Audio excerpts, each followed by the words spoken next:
We started jumping up and down saying, "We're having a baby! We're having a baby!" Like, we just were so excited about this baby.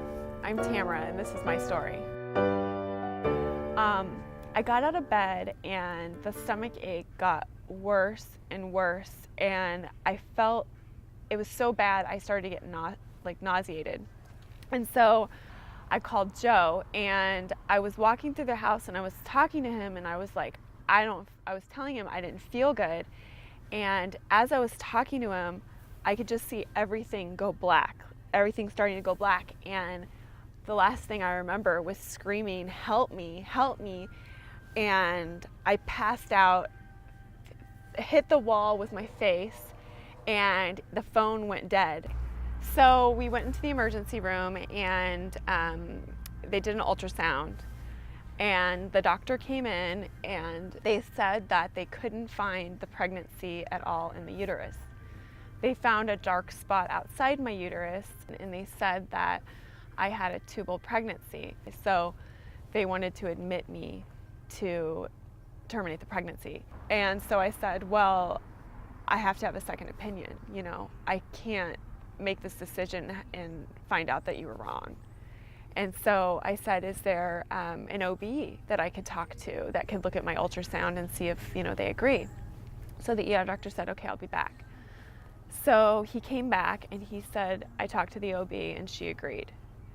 So we're going to admit you and have you take this pill. Tears are just streaming from my eyes. Like, I cannot believe that I'm going to go terminate this pregnancy. Like, this is a nightmare. It was horrible. I had told the doctor that I wasn't going to take the pill until I could talk to this OB in person, and he told me that she was actually at another hospital because she was waiting for a baby to be born, and he talked to her over the phone. So I kept waiting and waiting, and the nurses came in to give me the medicine, and I was like, I can't take this, and they really tried to pressure me to take it because they said that my tube was going to rupture. So we're sitting there and we're like, what are we going to do?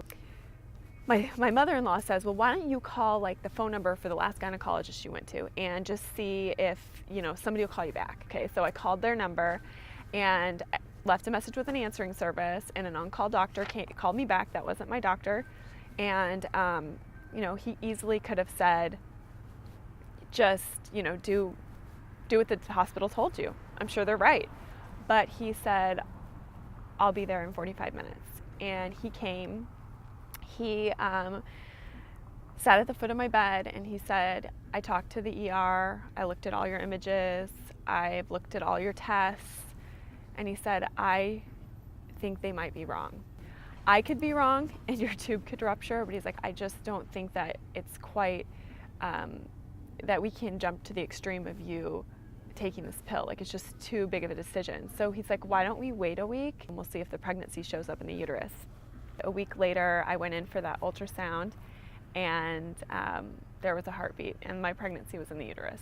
When I heard the heartbeat, I couldn't believe it. It was like the most beautiful sound I'd ever heard in my life.